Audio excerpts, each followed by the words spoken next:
मेरे से पूछा गया जी कि आप पाकिस्तान बेसिस देगा अमेरिका को, पर देखिए, मैं अगला सवाल तो उससे ये पूछूं कि जब हमने इतनी सर्विस दी, 70,000 लोग हमारे गए, $150 अरब हमने अपने मुल्क का नुकसान कर दिया, क्या उन्होंने हमारी तारीफ की? क्या उन्होंने एक्नॉलेज किया कि कितनी कुर्बानी दी है पाकिस्तान ने? कोई दुनिया में मुल्क है जिसने किसी और के लिए इतनी कुर्बानी दी हो? उन्होंने उल्टा बुरा भला कहा, दोगले हो तुम। उन्होंने कहा जी अफगानिस्तान में दोगली गेम खेल, अफगानिस्तान की जंग नहीं जीत रहे, वो भी हमारे पर डाल दिया। यानी बजाय कि अप्रिशिएट करना, उल्टा पाकिस्तान को बुरा भला कहा गया। तो स्पीकर साहब, इससे हमने एक सबक सीखा, कभी इस कौम ने किसी के लिए, किसी खौफ से, हमने अपनी सॉवरेनिटी के ऊपर कॉम्प्रोमाइज नहीं करना।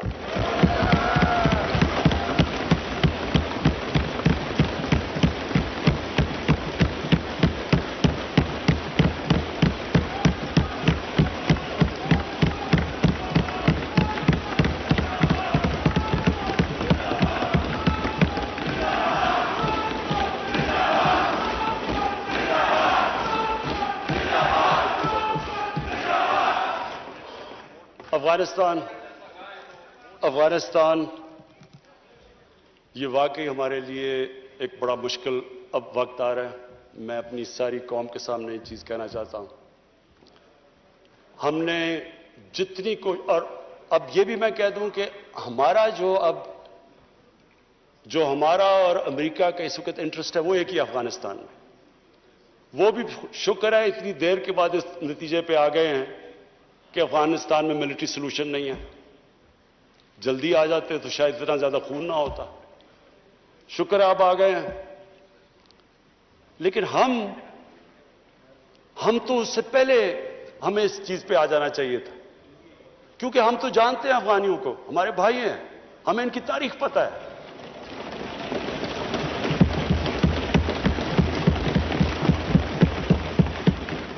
कभी अफगानिस्तान ने बाहर से इंटरफेरेंस एक्सेप्ट नहीं की, चाहे वो अंग्रेजों का देख लेते 19th सेंचुरी में, चाहे रूसियों का देख लें, सोवियट्स का, और चाहे ये जो इतनी लंबी सारी अमेरिका की तारीख में सबसे बड़ी जंग के बाद वो भी इस नतीजे पे पहुंच गए कि कोई मिलिट्री सोल्यूशन नहीं था। हमें, अगर हम प्रोएक्टिव होते, हम उस वक्त एक खुददार हुकूमत खड़ी होकर कहती कि आप बिल्कुल गलत कर रहे हैं, अगर हम करते, हम उनको बचा लेते, उधर से भी खून को बचा लेते जो हुआ है वहां अफगानियों का, और दूसरी तरफ इनको भी एक बेहतर टाइम पे ये निकल सकते थे। अब हुआ क्या है कि उन्होंने जब फैसला किया कि जी कोई मिलिट्री सोल्यूशन नहीं है, एग्जिट डेट दे दी कि हम जा रहे हैं। अब जब वो जा रहे हैं तो पाकिस्तान को कह रहे हैं कि जी किसी तरह आप उनको टेबल पे ले आओ। हमारे पास क्या लीवरेज है उनको टेबल पे ना, सिवाय कि उनके कोई खानदान यहां बसे हुए हैं? क्या उनके खानदानों को पकड़ के जेलों में डाल दें? क्या करे? और पाकिस्तान तो सिर्फ उनको कह सकता है ना कि मिलिट्री सोल्यूशन के ऊपर अगर आप जाएंगे तो वहां सिविल वॉर लंबी हो जाएगी तालिबान को, और सिविल वॉर लंबी होगी, अफगानिस्तान की भी तबाही है, और पाकिस्तान उसके बाद वो मुल्क है जिसको नुकसान होगा। लेकिन इसके बाद जब वो डेट दे चुके हैं, इससे ज्यादा हम लीवरेज क्या करें? और मुझे बड़ा अफसोस होता है, मैं प्रेसिडेंट गनी को भी मिला हूं, मैं उनके अफगानिस्तान भी गया, उनके यहां भी लीडर्स को मिला, मैं उनको समझा के ये कह चुका हूं कि हमारा इंटरेस्ट है अफगानिस्तान में इस वक्त अमन हो। हम आगे इकोनॉमी का सोच रहे हैं, हम सेंट्रल एशिया का सोच रहे हैं, हमारी रीजनल हमारी टाइज हैं ताजिकिस्तान के साथ, उज्बेकिस्तान के साथ, रेलवे हम बन रहे हैं, हम तो आगे का सोच रहे हैं। तो हम तो चाहते हैं अमन हो, हम ना कोई स्ट्रेटेजिक डेप्थ चाहते हैं अफगानिस्तान में।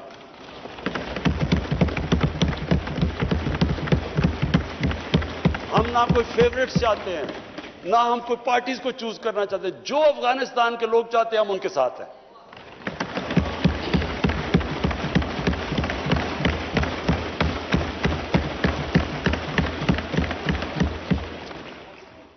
तो हम पार्टनर्स इन पीस तो अमेरिका के साथ हो सकते हैं और हमेशा रहेंगे, हम पार्टनर्स इन कॉन्फ्लिक्ट नहीं हो सकते। अब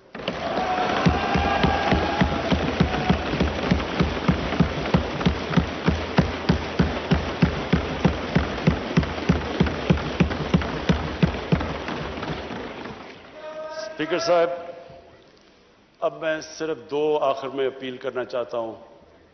एक तो अपने ओवरसीज पाकिस्तानीज को, सबसे पहले तो उनका शुक्रिया अदा करना चाहता हूं कि जिस तरह उन्होंने रेमिटेंसेस, रिकॉर्ड रेमिटेंसेस पाकिस्तान में भेजी।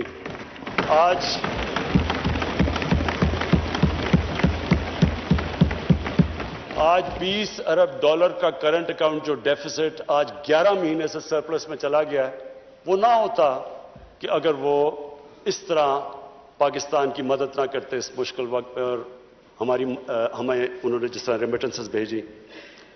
आगे जो मैं प्रॉब्लम देख रहा हूं, जैसे जैसे हमारी इकोनॉमी ग्रो कर रही है, जो प्रॉब्लम आना है हमारे करंट अकाउंट के ऊपर आना है, यानी कि हमारी जैसे इंपोर्ट्स बढ़ती जाएंगी, इकोनॉमी ग्रो करती जाएगी, तो प्रेशर आना है हमारे रुपए के ऊपर और करंट अकाउंट के ऊपर। तो शॉर्ट टर्म के अंदर मैं ओवरसीज पाकिस्तानीज को ये कहना चाहता हूं कि पाकिस्तान ये आपका मुल्क है।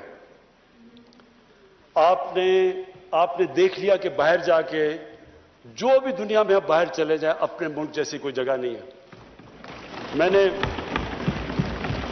आज बड़ी एक तकलीफ थे, आज मैंने स्टोरी पढ़ी कनाडा के अंदर। एक तो पहले पाकिस्तानी खानदान को उन्होंने एक गाड़ी, उनका जो इंतहा पसंद था, उसने गाड़ी चढ़ा दी।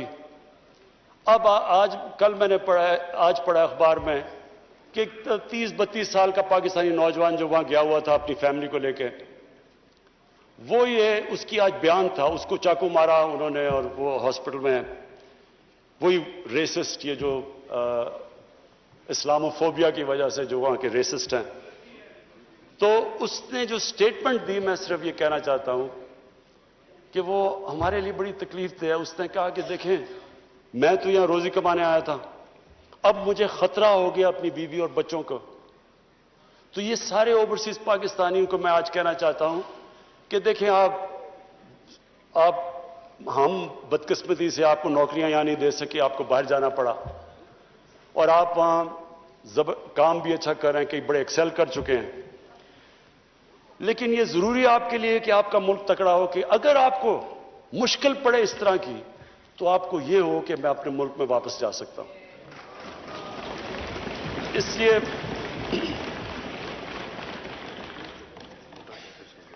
काशिफ उस लड़के का नाम था। तो मैं ये चाहता हूं कि हमारे ओवरसीज, अब हम पाकिस्तान सही रास्ते पर निकला हुआ है।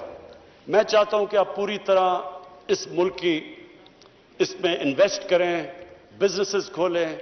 हम अब पूरी तरह, मैं खुद लीड कर रहा हूं कि हम हर किस्म की रुकावटें दूर करें आपके लिए, रेगुलेशंस कम करें, ईज ऑफ डूइंग बिजनेस करें, ताकि आप आएं, बैंकों में हमारे पैसे रखवाएं।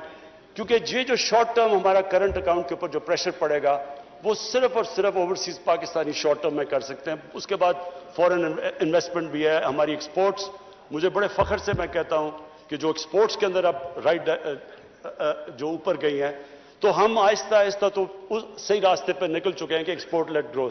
लेकिन थोड़े वक्त के लिए मैं अपने ओवरसीज पाकिस्तानी को अपील करूंगा, और उसके बाद मैं अपनी कौम से, अब मैं ये मेरे लिए काफी मुश्किल चीज है ये जो मैं कहना चाहता हूं कि देखें, जब एक मुल्क का सरबराह बाहर जाके दूसरे मुल्कों में मुल्क के लिए कर्जे या पैसे लेना चाहता है, ये मेरी 3 साल में 2 महीने कम जो अभी पीरियड गुजरा है, सबसे मुश्किल पीरियड होता है कि आप लोगों से जाके कर्जे मांग रहे हैं, पैसे मांग रहे हैं मुल्क के लिए। ये चले मेरे लिए तो है मुश्किल, लेकिन ये कौम नीचे जाती है। जिस कौम का लीडर जाके पैसे मांग रहे हैं, वो कौम की क्या हैसियत है? तो मैं अपने लोगों से कहना चाहता हूं कि देखें, आप सब चाहते हैं कि पाकिस्तान अजीम कौम हो।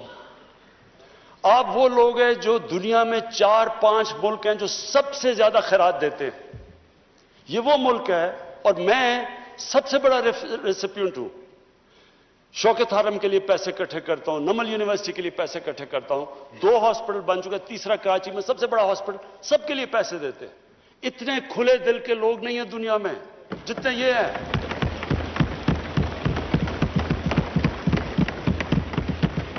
लेकिन स्पीकर साहब, जब टैक्स देना होता तो टैक्स नहीं देते। दुनिया में सबसे कम हम टैक्स देते हैं। 22 करोड़ हमारी आबादी है, मुश्किल से 22 लाख लोग टैक्स देते हैं। 22 लाख लोग कैसे उठा सकते हैं बोझ 22 करोड़ लोगों का?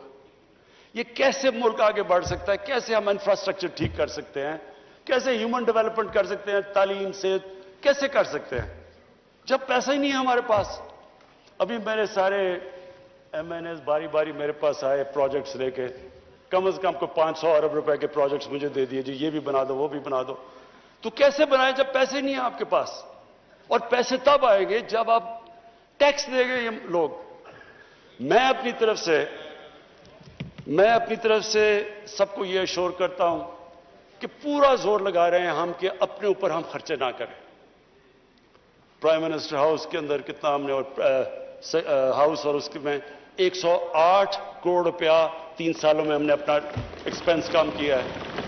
फेडरल गवर्नमेंट ने किया। 2 साल में पाकिस्तानी फौज ने अपना बजट फ्रीज कर दिया। हमने पूरी कोशिश की है ऑस्टेरिटी की, लेकिन अब कौम को सामने आना पड़ेगा। अगर हमने खुददार कौम बनना है, हमें टैक्स देना पड़ेगा। इसको जिस तरह आप इसको ज़कात को समझते हैं, जिस खुले दिल से ज़कात देते हैं, खैरात देते हैं, तो टैक्स, ये मैं इसलिए ये कह रहा हूं आज क्योंकि हम अब पूरा, मैं ये आज कहना चाहता हूं कि हमने पूरी छूट दी है बिजनेसेस को। मुझे इतना भी पता है कई बिजनेस ने इतना पैसा बनाया जितना कभी नहीं। खुद मुझे बिजनेसमैन ने कहा कि हमारा कभी इतना पैसा नहीं बना। तो ये जरूरी है, सब बिजनेसेस सबको कहता हूं कि आपको कंट्रीब्यूट करना चाहिए, पैसे दयानतदारी से पैसे देने चाहिए। हमारा काम है कि हम FBR को ठीक करेंगे कि FBR में हैरेसमेंट कम, जो इशू है ऑटोमेशन लेके आ रहे हैं इंशाअल्लाह, ताकि इंसानों का कांटेक्ट ना हो। लेकिन अवाम का भी आपका काम है कि अगर आप दुनिया में खुददारी से फिरना चाहते हैं, हरे पासपोर्ट की दुनिया में इज्जत चाहते हैं, तो आपको अब उस तरह टैक्स देना पड़ेगा जिस तरह स्कैंडिनेविया के लोग देते हैं, जो कि आज खुशहाल माशरा है। खुशहाल माशरा तब तक नहीं होगा जब तक हम दयानतदारी से टैक्स नहीं देंगे। तो मेरी अपील है आज सबको, क्यों हमारा टारगेट स्टिफ है। हमने तकरीबन 6000 अरब रुपया इकट्ठा करना है टैक्सेस में, 5800 अरब रुपया हमने इकट्ठा करना है, जो हमारा टारगेट है। इसके ऊपर हम ये जो नया हमने अब फैसला किया है कि जिस तरह अमेरिका के अंदर टैक्स फ्रॉड का मतलब जेल, टैक्स फ्रॉड किया आप जेल में गए। यहां हम करने लगे थे, लेकिन हमें आया कि जी FBR को लोगों को इत्मीनान नहीं। अब फाइनेंस मिनिस्टर के नीचे कमेटी बनेगी, जो विलफुल टैक्स डिफॉल्ट होगा हम उसको जेल में डाल देंगे। क्योंकि अगर हमने ये ना पैसा इकट्ठा किया, अभी भी हम IMF प्रोग्राम में हैं, उन्होंने उसके बाद हमें कहना है कि जी इसके ऊपर टैक्स लगाओ और GST लगाओ और चीजों के ऊपर और खाने, तो लोग तकलीफ में जाएंगे।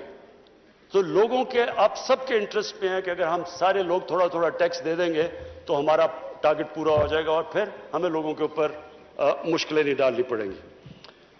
आखिर में बस स्पीकर साहब, मैं अपनी कंक्लूड करता हूं तकरीर के, हमारा एक इशू है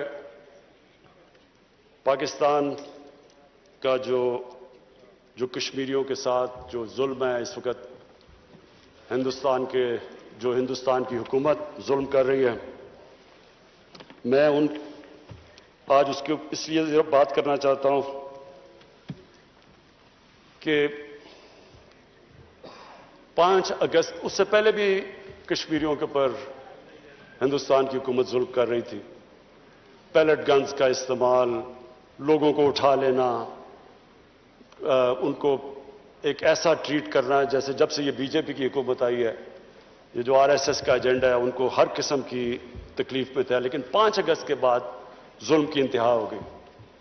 तो मैं आज इस प्लेटफॉर्म से इसलिए उनका नाम लेना चाहता हूं कि उन्होंने बड़ी कुर्बानियां दी। मैं उनके जज्बे को सलाम पेश करना चाहता हूं अपनी सारी कौम की तरफ से।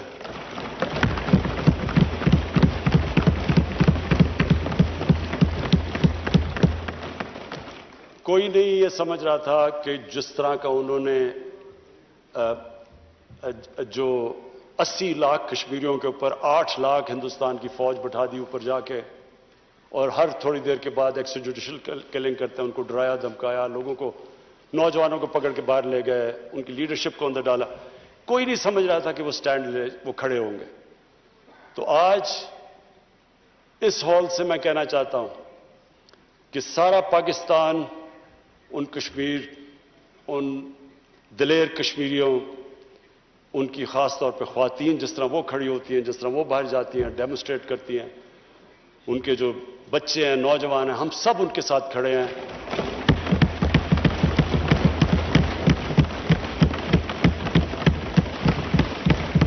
اور جو مرضی لوگ کہیں کہ جی یہ کچھ کرنے لگے ہیں کمپرومائز, کسی قسم کی, جب تک ہم ہندوستان سے ڈپلومیٹک ریلیشن شپ بحال نہیں ہوگی, جب تک جو 5 اگست کے انہوں نے جو قدم اٹھائے ہوں وہ واپس نہیں لیں گے, تب تک کوئی نہیں. بہت بہت شکریہ. تھینک یو جی. میں قومی اسمبلی سیکریٹریٹ کے عملے کی طرف سے